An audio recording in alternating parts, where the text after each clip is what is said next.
84వ కీర్తనలో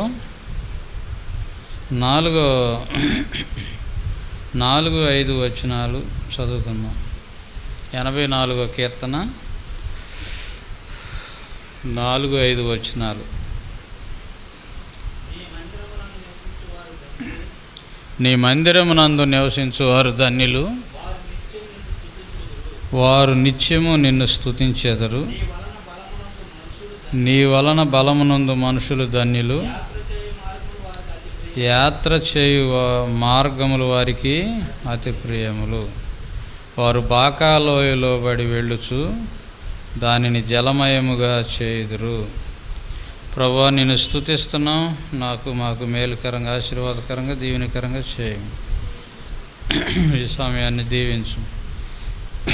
యేసునామమున వేడుకుంటున్నాం మా పరమ తండ్రి. ఆమేన్.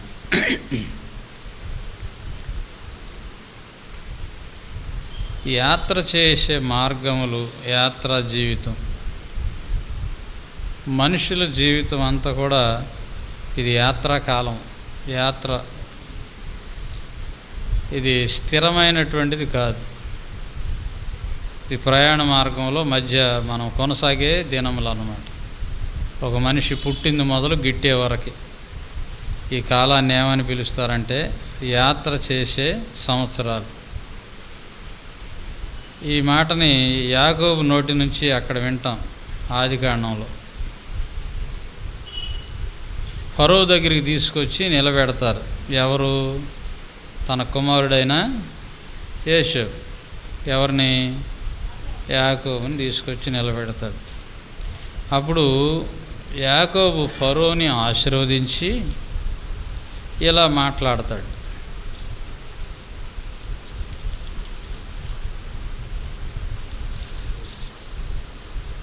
ఆదికాండం 47వ అధ్యాయం. అవును, ఆదికాండం 47వ అధ్యాయం 7వ వచనం. మరియు యోసేపు తన తండ్రి అయిన యాకోబును లోపలికి తీసుకొని వచ్చి ఫరో సమక్షమంతని ఉంచగా యాకోబు ఫరోను దీవించెను. ఫరో అడుగుతాడు యాకోబుని, నీవు జీవించిన సంవత్సరాలు ఎన్ని అని అడుగుతాడు. అంటే యాకోబు మాట్లాడుతున్నాడు, నేను యాత్ర చేసిన సంవత్సరములు 130, నేను జీవించిన సంవత్సరములు కొంచెముగాను దుఃఖసహితముగాను ఉన్నవి అని చెప్పాడు. యాత్ర చేసిన సంవత్సరాలు ఎన్నని చెబుతున్నాడు. అప్పుడు 130 సంవత్సరాల వయసు. ఫరో ముందు యాకోబు నిలబడే సమయానికి యాకోబు వయసు ఎంత అన్నమాట?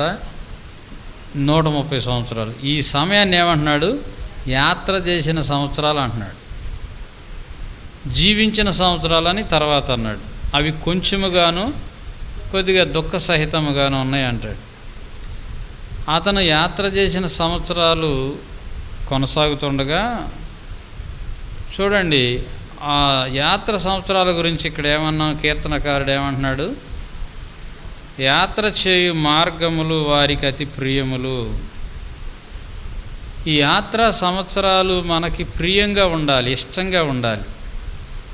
అంటే కొంతమంది జీవితంలో తమను తామే శపించుకుంటూ జీవితాన్ని ముగిస్తారు. వాటిల్లో బెస్ట్ ఎగ్జాంపుల్ ఏది? బైబిల్ గ్రంథంలో తమను తామే శపించుకుంటూ తన జీవిత యాత్రను ముగించుకున్న వారిలో ఒక వ్యక్తి పేరు ఏంటో చెప్పగలరా? ఇస్కరియోతు యోధ. బ్రతికాడు తాను కూడా, కానీ ముగింపు ఎలా ఉంది? దుఃఖ సహితంగా, విచారంగా, తన మీద తను అసహించుకుంటూ, అయ్యో నేను నీతిమంతుణ్ణి అప్పగించానని మనస్సాక్షి నొప్పిస్తూ ఉండగా జీవితాన్ని ముగించాడు. మనము బ్రతికే సంవత్సరాలు యాత్ర చేసే సంవత్సరాలని భక్తులు పేరు పెట్టారట. పుట్టింది మొదలు గిట్టే వరకు ఈ సంవత్సరాలు ఏంటంట? యాత్రాకాలమే. మరి ఎప్పుడు యాత్ర ముగిసిద్ది? నీ జీవితం ముగిసినప్పుడు నీ యాత్ర ముగుస్తుంది. తర్వాత గమ్యస్థానము పరలోకము, నరకం. ఈ యాత్రా సంవత్సరాలు మధురంగా ఉండాలంటే భక్తుడైన దావీదు అనుభవం ఏంటంటే, కోరాహు కుమారులు ఏమని చెప్తున్నారంటే, నీ వలన బలమునొందు మనుషులు ధన్యులు అంటున్నాడు. యాత్రా సంవత్సరాలు అతి ప్రియముగా మనకు ఉండాలంటే ఎవరి వలన బలం పొందుకోవాలి? దేవుని వలన బలం పొందుకోవాలి. దేవుని వలన బలము పొందుకోకుండా బ్రతుకు కాలం కొనసాగిస్తున్న వారి యాత్రా సంవత్సరాలు అవి ప్రయోజనకరంగా, ఆశీర్వాదకరంగా ఉండవు. అంతే. చూసారా? అయ్యో నేనెంత దౌర్భాగ్యుడిని అన్నాడు పౌలు గారు. ఏమన్నాడు? అయ్యో నేనెంత దౌర్భాగ్యుడిని, ఇట్టి మరణమునకు లోనగు శరీరం నుంచి నన్ను ఎవరు విడిపించగలరు అన్నాడు. అయ్యో నేనెంత దౌర్భాగ్యుడిని అన్నాడు. ఎందుకంటే అతను అప్పటి వరకు జీవించిన సంవత్సరాలు అతనికి తృప్తికరంగా లేవు. సృష్టికర్త ప్రభువు ద్వారా బలపరచబడని జీవితాలు ఎవరి అయినా అంతే. కొన్నిసార్లు ముసలోళ్ళు కొంతమంది చనిపోయే టైంలో వాళ్ళు కలవరించినట్టుగా ఉంటుంది, మాట్లాడుతూనే ఉంటారు. అమ్మో వెనకటిది వాళ్ళకి తెలిసిన భాష ఏదో మాట్లాడుతుంది. నేను విన్నా చెబుతున్నా. ఎములోళ్ళు వచ్చారు, నన్ను తీసుకెళ్ళిపోతున్నారు, ఆడు పొడుస్తున్నాడు నన్ను. ఏంటి ఈ మాటలన్నీ? వాళ్ళ యాత్రా సంవత్సరాల్లో దేవుని వలన వాళ్ళు బలపరచబడిన వారు కాదు. ఎప్పుడన్నా చెప్పుకోవటం విన్నారా? ఇట్లాంటి మాటలు నేను విన్నా. అది వెలుగు లేకపోతే, ప్రభు ద్వారా మనం బలపరచబడకపోతే, మనం కాకిలాగా కలకాలం బతికిన జీవితంలో ఆ ముగింపు ఆశీర్వాదకరం కాదు. అయితే దేవుడు ప్రతి మనిషి హృదయాన్ని తడతా ఉంటాడు. ఎందుకంటే వాళ్ళని బలపరచాలని. ఏ కులమైనా ఏ మతమైనా ఆయన ప్రేమ కలిగిన వాడు దేవుడు కాబట్టి ఆయన ఏం చేస్తాడంటే ప్రతి వ్యక్తిని తడతానికి ట్రై చేస్తాడు. తడతాడు, ట్రై చేయటమే కాదు, ఖచ్చితంగా టచ్ చేస్తాడు ప్రతి వ్యక్తి హృదయాన్ని. హృదయమును దేవుడు తడుతున్నప్పుడు మనుషులు నిర్లక్ష్యం చేస్తే ఆ మనిషికి మరొక అవకాశం వస్తుందో లేదో నాకు తెలియదు. దైవత్వాన్ని అర్థం చేసుకోకుండా గుడ్డిగా వెళ్ళిపోతూ నేను కూడా దేవుణ్ణి కలిగి ఉన్నానని భావించేటువంటి వారి హృదయాలు కఠినముగాను భ్రమపరచబడతా ఉంటాయి. భ్రమపడతారు వాళ్ళు. చూసారా? ఇందాక మీరు చదువుకున్న కీర్తనలో ప్రార్థన చేస్తుంటే విన్న మాట ఏమిటి? ఆ కీర్తన ఎన్నో కీర్తన? అది 119వ కీర్తన. ఎన్ని వచనాలు చదివారో నాకు తెలియదు. 32, 33. ఆ కీర్తన అంతా కంఠస్థం చేయగలగటం పిల్లలకు ఆశీర్వాదకరం. 119వ కీర్తన అంతా కంఠస్థం చేసి దానినే ప్రార్థనగా మలుచుకుంటే అది ఆశీర్వాదకరం. కొంతమంది పిల్లలు యవనస్తులు అప్పచెప్పారు గతంలో దాన్ని. ఇప్పుడు కూడా అక్షయ ఇది ఎక్కడ 119వ కీర్తన అప్పచెప్పండి, అది ఆశీర్వాదకరం. చూడండి, దేవుని వలన బలంను పొందాలి. మన వలన మనం బలం తెచ్చుకోలేం. మనల్ని మనం బలపరుచుకుంటే అది ఎట్టది ఉంటుందంటే 2 రకాలుగా ఉంటుంది. పులిని చూసి నక్క వాత పెట్టుకున్నట్లుగా ఉంటుంది ఒకటి. నక్క పులిలాగా ఉండాలని వాతలు పెట్టుకుంటే ఎట్ట ఉంటుంది? దాని పని ఇక అయిపోయినట్టే. లేదా అలాగుండాలని కలర్ వేసుకుంటే, రంగు వేసుకున్నా అలాగే అయిపోయినట్టే. మనల్ని మనం బలపరుచుకోలేము. మనల్ని మనం బలపరుచుకుంటే ప్రభు అవసరం లేదు. బలము పొందవలసిన వారు, దేవుని వలన బలం పొందేవారు, నీ మందిరమందు నివసించువారు ధన్యులు, వారి నిత్యము నిన్ను స్తుతించెదరు. నీ వలన బలమునందు మనుషులు ధన్యులు. యాత్ర చేయు మార్గాలు వాళ్ళకి ఎట్లా ఉంటాయి? ఇష్టంగా ఉంటాయి. అది ఈ జీవితం నేను జీవించాలి, ఈ జీవితంలో నేను దేవుని మహింపరచాలి, నేను సంతోషంగా ఉండగలగాలి, నేను ఆనందంగా ఉంటాను, నా ప్రభువును స్తుతిస్తాను. ఇక హృదయంలో ఐహిక విచారములు, ధనమోసములు, ఇతరమైన కోరికలు అతన్ని ఇబ్బంది పెట్టలేవు, ఆ స్త్రీని కానీ పురుషుడిని కానీ ఇబ్బంది పెట్టలేవు. ప్రభు వలన బలము పొందుకునేవారిగా మనం ఉండాలి. ప్రభువా నన్ను బలపరచు నాయన, నన్ను బలపరచు. ఈ లోకంలో ఈ లోకం యొక్క పరిస్థితులను బట్టి జీవితాన్ని కొనసాగించేవారు మెయిన్ చూసేది ఏంటంటే డబ్బే. ఇంకంతకు మించి దేన్ని చూస్తారు? డబ్బును చూస్తారు. డబ్బు ఉన్నంత మాత్రాన బలం ఉంటుందా? డబ్బు ఉన్నంత మాత్రాన కుటుంబంలో భద్రత ఉంటుందా? డబ్బు ఉన్నంత మాత్రాన కుటుంబానికి క్షేమం ఉంటుందా అంటే చెప్పలేము, ఉండదు. ఖచ్చితంగా చెప్పవచ్చు. నారాయణ విద్యా సంస్థలు, దీన్ని ఇంక మౌత్ ఆపాల్సిన అవసరం ఏమంత తెలిసింది. చాలా డబ్బు సంపాదించాడు, కానీ ఇప్పుడు ఆ డబ్బు అనుభవించడానికి ఎవ్వరు లేరు. మనోవేదన ఎక్కడో ఊహల్లో ఉన్నది భారతదేశంలోకి వచ్చేసింది. ఏంటంటే అది ఆన్లైన్ అంత్యక్రియలు. చూసావా? నేను ఎప్పుడో ఊరికే అట్లా చెప్పుకుంటుంటే విన్నా.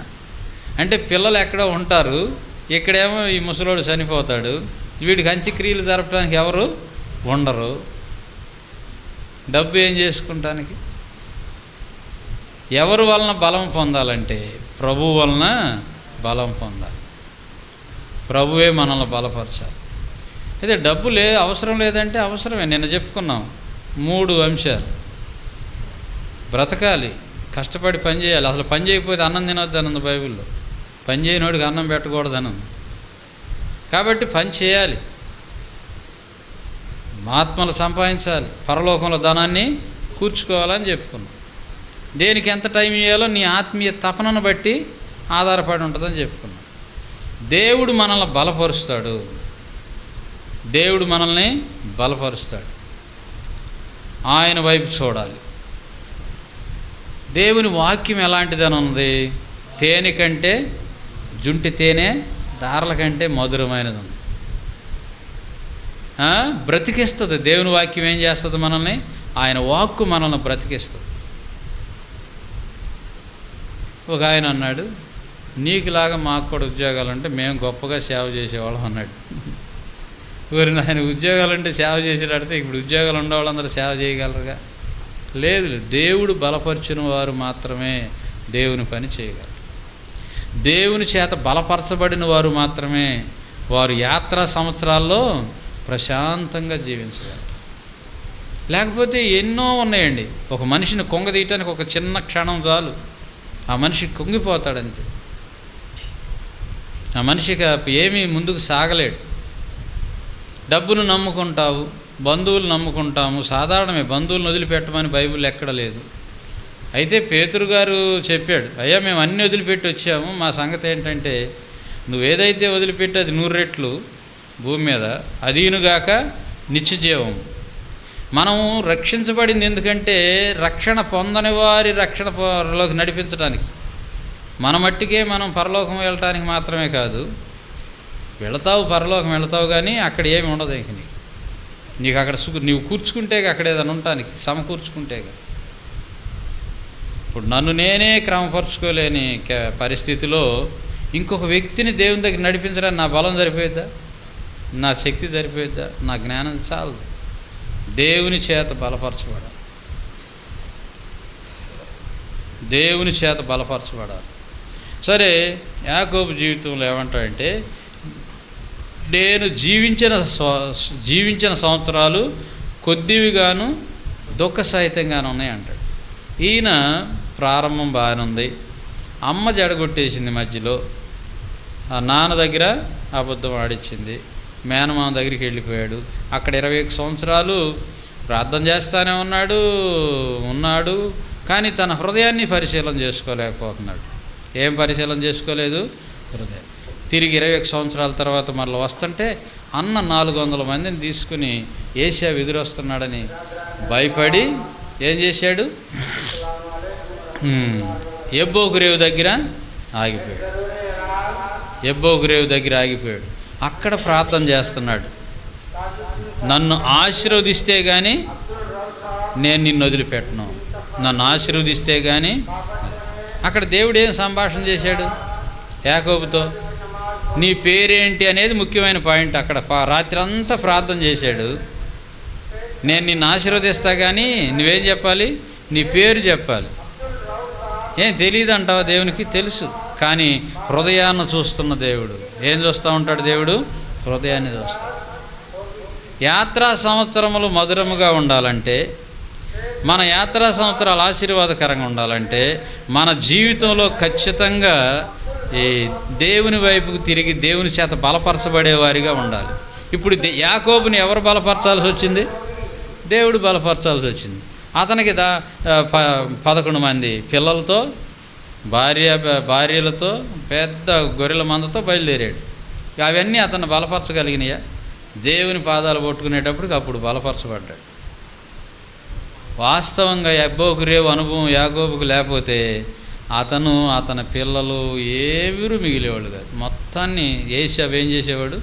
చంపేసేవాడు. ఇప్పుడు అతను బలపరిచింది ఎవరు? అది.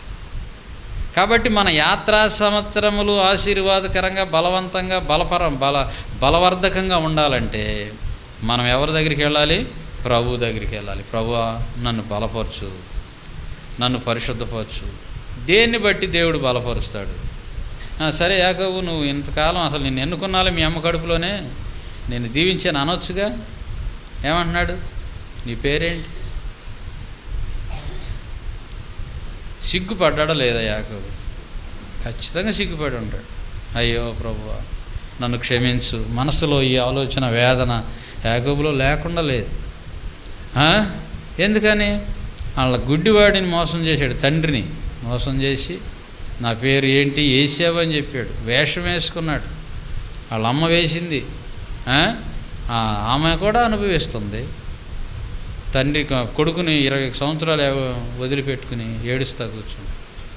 ఇప్పుడు ఒప్పుకుందామంటే తండ్రి లేడు. నాన్న క్షమించని కాళ్ళ మీద పడదామంటే తండ్రి బతికున్నాడా? చనిపోయాడు. కానీ దేవుని దగ్గర తన హృదయాన్ని సరి చేసుకున్నాడు కాబట్టి దేవుడు ఏం చేశాడు? యాకోబుని బలపరిచాడు, క్షమించాడు, బలపరిచాడు. ఇప్పుడు ఆ బలంతో వెళ్తుంది. దేవుని బలం చూడండి ఎట్లా ఉందో. దేవుని బలము, దేవుని జ్ఞానం ఎలా ఉంది చూడండి. గుంపులు గుంపులుగా చేశాడు. బహుమానాన్ని కేటాయించాడు.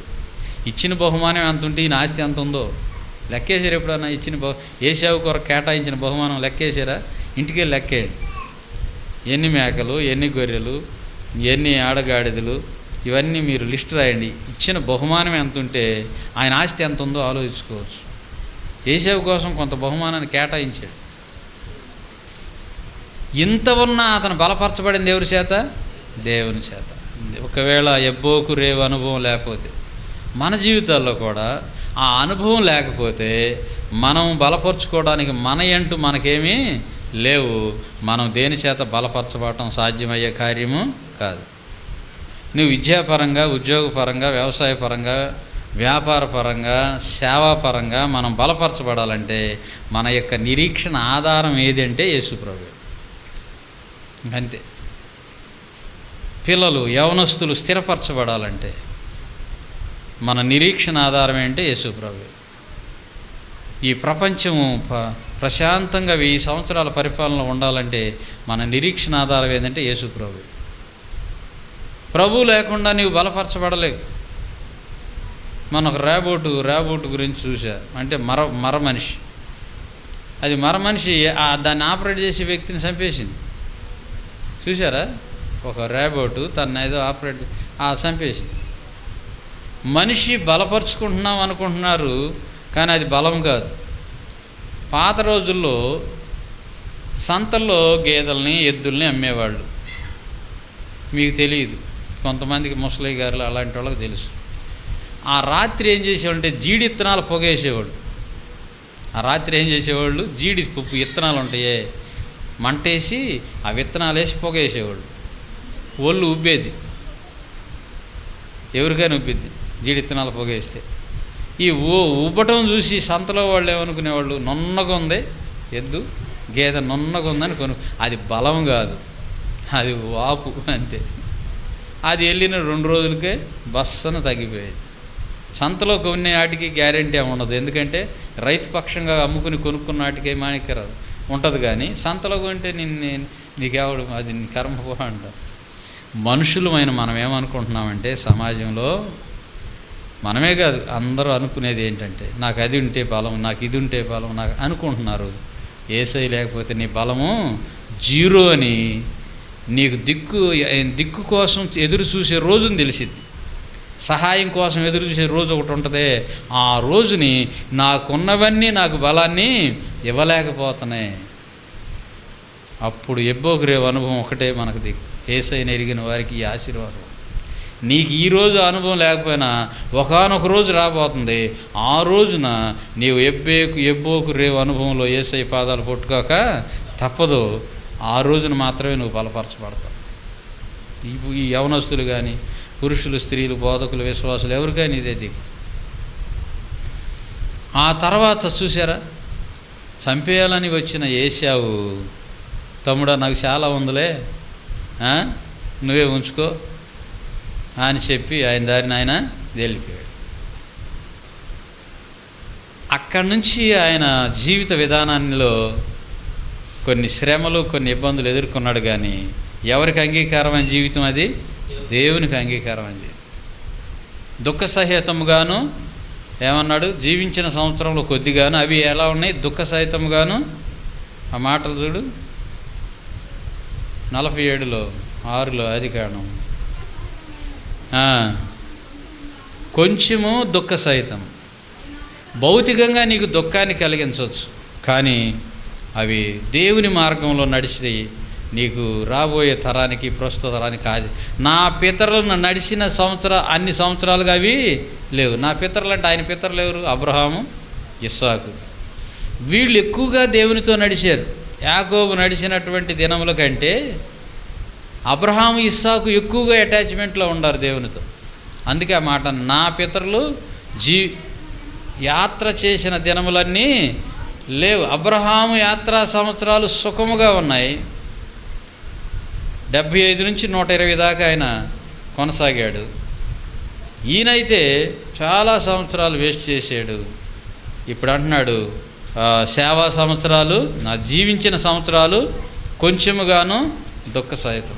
టోటల్గా కీర్తనకారుడు మనకిచ్చినటువంటి ఆ కోరాహు కీర్తనలో ఉన్న సమాచారం ప్రకారం దేవుని సన్నిధి నిన్ను బలపరుస్తుంది. దేవుని సన్నిధి నిన్ను బలపరుస్తుంది.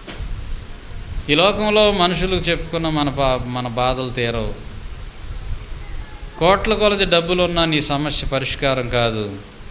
కానీ ప్రభువు ఆశ్చర్యకరంగా నీ కార్యాలని జరిగిస్తాడు. కాబట్టి దేవుని వలన బలం పొందుకోవడానికే మనం శాయశక్తిలా పోరాడాలి. శాయశక్తిలా మనము ప్రయత్నం చేయాలి. దేనిని బేస్ చేసుకుని దేవుడు మనల్ని బలపరుస్తాడు? హృదయాన్ని బేస్ చేసుకుని దేవుడు మనల్ని బలపరుస్తాడు. ఒకసారి 1 సమూయేలు గ్రంథంలోకి వెళదాం.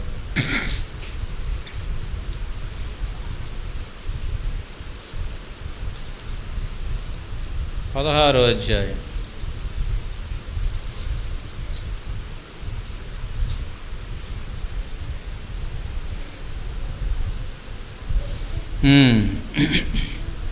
ఏడవ వచనం. 16:7 1 సమూయేలు. అయితే యెహోవా సమూయేలుతో ఇలాగా సెలవిచ్చాను.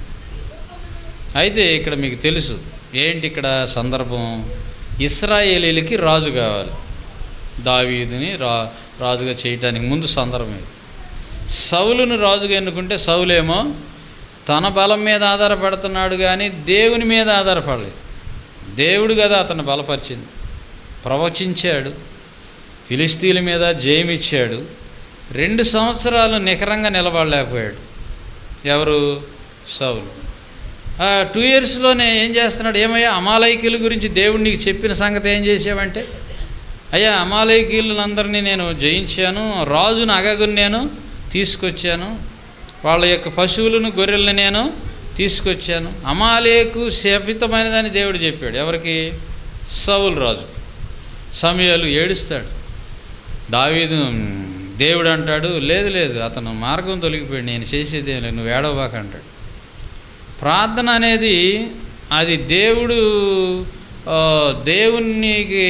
దేవునికి ఒక హద్దు ఉంటుంది, కానీ మనకు తెలియదు ఆ హద్దు. మనం ఏ మనసుతో చేయాలంటే కంటిన్యూ చేయాలి. ఇది ఇక నేను వినను అని దేవుడు అనేది ఆయనకి తెలుసా, మనకు తెలుసా? దేవునికే తెలుసు. మరి మనం ఏం చేయాలి? సమూయేలు ఏం చేశాడు? దేవుడు చెప్పే వరకు ప్రార్థన చేస్తానే ఉన్నాడు. ఎవరి కోసం? సౌలు కోసం. మనం కూడా ఏం నేర్చుకోవాలంటే తొందరపడి ప్రార్థన మానుకోకూడదు. ఎవరి గురించి అయినా ప్రార్థన చేస్తున్నాం, వాళ్ళు చర్చికి రాలేదు, లేకపోతే వాళ్ళు చెప్పిన మాట వింటలేదు, వాళ్ళ గురించి ప్రార్థన మానేయకూడదు. ఎందుకని? క్రీస్తు ప్రభు ప్రేమను మనం లోతుగా అర్థం చేసుకోవాలి. ఖచ్చితంగా ప్రార్థన చేయాలి. ఎవరి కోసమైనా చేయాలి, దుర్మార్గుడి కోసమైనా చేయాలి. ఎందుకని? ఆ దుర్మార్గుడిని రిసీవ్ చేసుకుంటాడో త్రోసేస్తాడో మనకి తెలియదు. కాబట్టి మన పని ఏంటి? ప్రార్థన. ప్రభువా కనికరించుము, రక్షించుము, ఈ వ్యక్తిని రక్షించుము. తర్వాత సంగతి ఆయన ఏం చేస్తాడో మనకు తెలియదు. నేను చూసింది ఏంటంటే, ఇలా ప్రార్థన చేస్తుంటే వ్యక్తి దేవునికి లోబడనన్నా లోబడుతున్నాడు, లేకపోతే దేవుని చేత మొత్తబడనన్నా మొత్తబడుతున్నాడు. నేను చూసిన అనుభవం ప్రసాదరావు గారి జీవితంలో నుంచి, నాకున్న కొద్ది అనుభవంలోంచి నేను చూసిన. ఒక వ్యక్తి ఎలాంటి వాడైనా ఆ వ్యక్తిని మనం ప్రేమించి ప్రార్థన చేస్తుంటే దేవుడు రెండు స్టెప్పులు తీసుకుంటాడు. ఒకటి, అతను ఎలాగైనా రక్షణలోకి నడిపిస్తాడు. అతను నా రక్షణ పొందకపోతే నీ ప్రార్థన ఉందిగా, దానికోసం చివరి ప్రయత్నం మనసమన్నా పట్టిస్తాడు. ఇది చూసా. కాబట్టి అది ప్రార్థన. సరే, ఇప్పుడు సౌలు బలపరుచుకోవాలని చూశాడు. ఇంత రాజువి దేవునికి అర్పించడానికి అమాలేకీయుల పశువులు కావాలా? ఇశ్రాయేలీల మధ్య, వారి పశువుల మధ్య బలి అర్పించడానికి యోగ్యమైనవి లేవా? అది కురస మనసు, అది నేరో మైండ్ కదా. అది మనము మన హృదయాలను జాగ్రత్త చేసుకోవాలి. రాజును ఘనపరుస్తూ ఉన్నాడు. శపితమైన రాజ్యం యొక్క రాజును ఘనపరుస్తున్నాడు. చూడండి ఎలాంటి స్టాండర్డ్స్ దేవుని దగ్గర ఉండేది. మనము దేవుని చేత బలపరచబడాలి. ఇప్పుడు ఇక్కడ రాజు కావాలి. ఎవరికి రాజు కావాలి?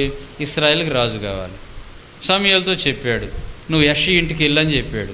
ఆయనకి 8 మంది పిల్లలు. 7వ పిల్లోడు దావీదేమో తృణీకరించబడిన వాడు ఇంట్లో. అతని మీద సరైన భావన అన్నలకి లేదు. సరే, అతను గొర్రెల దగ్గర ఉన్నాడు. గొర్రెల దగ్గర అతనికి దిక్కెవరు? ఆ పరిస్థితి వీళ్ళకి ఆలోచన ఉండాలి కదా. ఇప్పుడు బరువు ఎత్తాలంటే పెద్దోడికి ఎత్తుతావు, చిన్నోడికి ఎత్తుతావరే, నువ్వు మొయ్యలేవులు అక్కడ ఆగు, అబ్బాయి పెద్దోడు నువ్వు రారా, నువ్వు మొయ్యి అంటావు. ఇప్పుడు దావీదుని ఎక్కడ పెట్టాడు? గొర్రెల దగ్గర పెట్టాడు. ఒంటరి పోరాటం. కానీ దేవుడు దావీదు ఎవరి వలన బలపరచబడుతున్నాడు? దేవుని వలన బలపరచబడుతున్నాడు. బలం పొంది దాన్ని మర్చిపోవటంలా గుర్తుపెట్టుకుంటున్నాడు.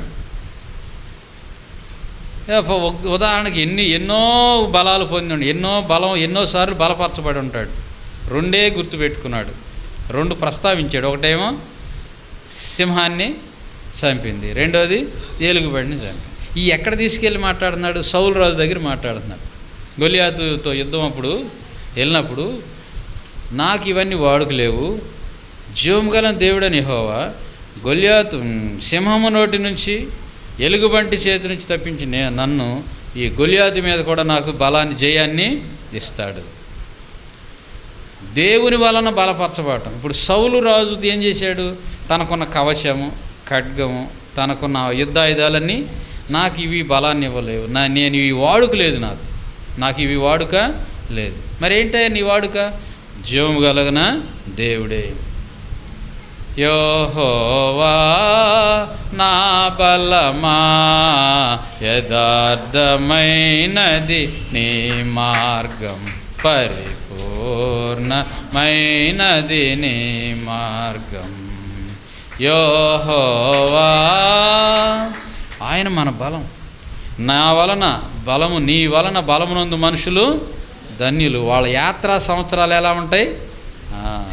ప్రియముగా, ఆ జీవితమే ఇష్టంగా ఉంటుంది. ఉదయం లేవటం సంతోషం ఇస్తుంది. ఆ సంవత్సరంలో ఆనందంగా ఉంటాయి. ఆ బ్రతుకు కాలము, సంవత్సరాలు ప్రియంగా, ఇష్టపూర్వకంగా జీవితాన్ని జీవిస్తాం. చూసారా?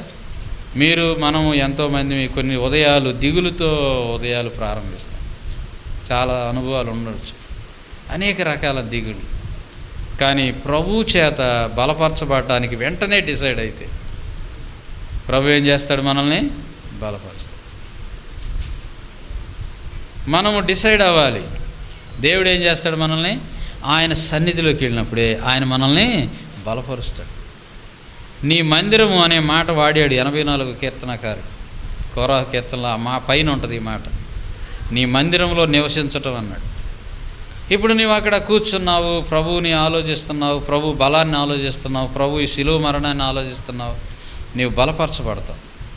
దేవుడు దేన్ని చూసి బలపరుస్తాడంటే మన హృదయాన్ని చూసి బలపరుస్తాడు. సరే, ఇప్పుడు 7 పిల్లల్ని తీసుకొచ్చాడు దేవుడు. అన్నాడు, ఈ సమూయేలుకే బుద్ధి చెప్పేశాడు, సమూయేలు నువ్వు మనుషుల పైరూపాన్ని చూస్తున్నావు, నేనైతే మనుషుల యొక్క హృదయాన్ని చూస్తానంటాడు. చూడండి ఆ మాట 16లో 7వ వచనం చివరిలో, అతని రూపమును అతని ఎత్తును లక్ష్య పెట్టకము, మనుషులు లక్ష్యపెట్టు వాటిని యెహోవా లక్ష్యపెట్టడు, నేను అతని త్రోసివేసి ఉన్నాను.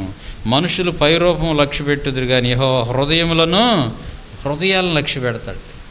దేవుడు దేన్ని చూసి మనుషులను బలపరుస్తాడు? ఊరికినే బలపరిచాడు యాకోబుని. తనకున్న ఒకే ఒక్క మురికి నుంచి అతన్ని విడిపించి అతను బలపరిచాడు. దావీదును దేవుడు చూస్తున్నాడు. ఏలియాబు అలా 7 పేర్లు వస్తాయి. 7 పక్కకే నెట్టి, ఇంకెవరైనా నీ కుమారులు ఉన్నారా? ఎందుకంటే దేవుడు అన్నాడు, యెషయా కుమారుల్లో ఒకరిని నాకు రాజుగా నీ ప్రజలకు రాజు అని చెప్పాడు కదా అభిషేకించమని. ఇంకేమంటే ఒకడు ఉన్నాడు, వాడు చివరివాడు గొర్రెల దగ్గర ఉన్నాడు. వీళ్ళందరూ శుభ్రంగా తలస్నానాలు చేసి చక్కని బట్టలు వేసుకొని వచ్చారు బలికి అర్పించు. మనం ఎట్లా నీట్గా చర్చికి వస్తామో అట్లా. ఈయనేమో గొర్రెల్లో ఉండేవాడు కబురు చేశాడు. అప్పుడు దాకా సమూయేలు అక్కడే కూర్చున్నాడు. మన హృదయం సరిగా ఉంటేనే అవకాశం మన దాకా అదే ఎదురు చూసిద్దంట. అవకాశం ఎవరి కోసం ఎదురు చూస్తుంది? ఎవరు? సమూయేలును కూర్చోబెట్టాడు దేవుడు. కూర్చో, వచ్చిందా కూర్చో, నా కుమారుడు వస్తాడు, కంగారు పడొద్దు, తొందరపడొద్దు. అవకాశం నీది, నీ హృదయం దేవుడికి అంగీకారంగా ఉన్నప్పుడు అవకాశాన్ని దేవుడు ఏం చేస్తాడు? నీ దాకా ఆపుతాడు. అంతే, ఖచ్చితంగా ఆపుతాడు, ఖచ్చితంగా ఆపుతాడు. మనము దేవుని మీద ఆధారపడినప్పుడు దేవుడు మనల్ని బలపరచాలని ఖచ్చితంగా చూస్తాడు. దేవుడు మనల్ని బలహీనపరచడు. అవకాశం ఎక్కడి దాకా వస్తుంది? నీ దాకా వస్తుంది. దేవుడు దాని కొరకు ఆ పరిస్థితులన్నింటినీ ఆపేస్తాడు. మనుషులను వాడుకుంటాడు, అధికారులను వాడుకుంటాడు, పరిస్థితులను ఆపేస్తాడు.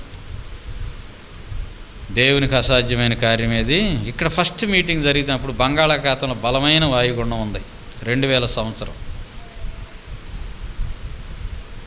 కేంద్రీకృతమైంది బంగాళాఖాతంలో. ప్రార్థన చేస్తూ ఉంటే దేవుడు నాకు ఒక వాగ్దానం చేశాడు, యెహోవా స్వరము జలముల మీద వినబడును. టెంట్ వేయటానికి ఎవరు లేరు. ప్రసాదరావు గారు, నేను, ఇంకొక ఆయన ఉండేవాడు గతంలో. ఆయన ఇప్పుడు ఇటు వెళ్ళిపోయాడు. గాలికి పడిపోతుంది, వర్షపు చినుకులు. యానాదిరావు గారి కాంపౌండ్లో ఆ పాత పాకాలో వంట చేసుకుని అక్కడ ఉన్నాం. పెంకుటింట్లో సేవకులు ఉన్నారు. చెప్పాను, మామయ్య ఇట్లా దేవుడు మాట్లాడాడు, యెహోవా స్వరము జలముల మీద వినబడును అన్నాడు. నేనేం అర్థం చేసుకున్నాను? ఒకవేళ జలములు ప్రవహించి వచ్చినా ఆయన స్వరం మాత్రం ఖచ్చితంగా వినపడుతుంది. ఎంత బలపరిచిందంటే స్థలం లేదు. వెంకటరావు గారి ఇంటి పక్కనే స్థలంలో టెంట్ వేసాం. ముసలి గారే ఆ స్థలాన్ని చూపించింది. కానీ ఖచ్చితమైన నిరీక్షణ, దేవుని వలన బలము పొందే మనుషులు ధన్యులు. వాళ్ళ యాత్రా సంవత్సరములు అది ఎవరికి కష్టం అనిపించలే, ఎవరికి చికాకు అనిపించలే. ఎందుకంటే ఎవరు బలపరుస్తున్నారు? వెనకాలండి దేవుడు బలపరుస్తున్నాడు. 3 దినాలు మొదటి పాట మొదలైంది, వర్షం మొదలైంది. మొదటి పాట ఆగిపోయింది, అయిపోయింది, వర్షం ఆగిపోయింది. 3 దినాలు చినుకు పడల. బంగాళాఖాతంలో వాయుగుండం కేంద్రీకృతమై 3 దినాలు ఉంది. అప్పుడు జానపాలెంలో ఒంటెద్దు బండి ఉండేది, దాని మీద సామానంతా తీసుకుని అమదాలపల్లిలో ఉన్నాం. అప్పుడు అక్కడికి వెళ్ళిపోయాం. తర్వాత 3 దినాలు భయంకరమైన వర్షం కురిసింది. ప్రభువు చేత మనం బలపరచబడితే దానిని బలహీనపరచగలిగిన వాళ్ళు ఎవరు లేరు. దావీదు తను బలపరుచుకుంటున్నాడు. ఎవరు లేరు ఆయనకి తోడు. ఎవరైనా భక్తి నేర్చిన వాళ్ళు ఉంటే వాళ్ళు నేర్పిస్తారు. అక్కడున్న క్యాంపస్లో ఆ ఇంట్లో వాళ్ళకి లేదు, మరి అక్కడ గొర్రెల మందల మిగిలిన గొర్రెల యజమానులు ఉంటారుగా, వాళ్ళకి తెలియదు. కానీ దావీదుకి తల్లి నేర్పింది.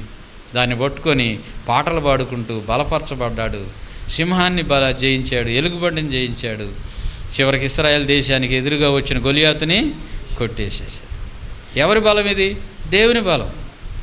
ఒడిశలతో ఒక రాయితో వెళ్ళాడు. కాబట్టి దేవుని చేత బలపరచబడేవారిగా మనం ఉండాలి. అప్పుడు అవకాశం ఎక్కడ దాకా వచ్చింది? ఎవరు బలవంతులు వాళ్ళ దాకా వస్తుంది. నీ కుటుంబంలో, మన సంఘాల్లో ఇలాంటి పరిస్థితిని మనం చూడాలి. అంతకంటే గొప్ప జయాలు దేవుడు ఈ సంవత్సరాలన్నిటిలో ఇచ్చారు. కాబట్టి మనం ముగించుకుందాం. దావీదును బలపరిచింది దేవుడు, యాకోబును బలపరిచిన దేవుడు. ఆయన వలన బలం పొందు వారి యాత్ర సంవత్సరాలు, మన సుఖవంతమైన దిగులు విచారం లేని జీవితం జీవించాలంటే ప్రతి దినం మనం ఏం చేయాలి? దేవుని దగ్గర బలపరచబడాలి. దానికి మూల కేంద్రం ఏది? హృదయం. ఆ హృదయాన్ని చూసి దేవుడు బలపరుస్తాడు. హృదయంలో మలినం పెట్టుకుంటే మనం బలపరచబడలేము. ఎందుకంటే కొద్దిగా పులిసిన పిండి ముద్దంతటిని పులి చేస్తుంది. కాబట్టి ప్రియులారా, ఆయన బలపరచడానికి ఎవరు రెడీ? ఎప్పుడు సిద్ధమే. మన హృదయాలను ప్రభు దగ్గర పెట్టుకొని సరి చేసుకుని దేవుని చేత మనం ఏం చేయాలి? బలపరచబడాలి. ఆయన మనల్ని బలవంతులుగా చేసి మన యాత్రా సంవత్సరాలను ఆయన మనకి ఆనందకరంగా, ఆహ్లాదకరంగా మార్చి మనల్ని, మన బిడ్డలను, మన కుటుంబాలను దీవించి మనల్ని సమాజానికి ఆశీర్వాదకరంగా, దీవెనకరంగా ఆయన కృపలో చేయునుగాక. ఆమేన్. ప్రార్థన చేసుకుందాం కొంత సమయం.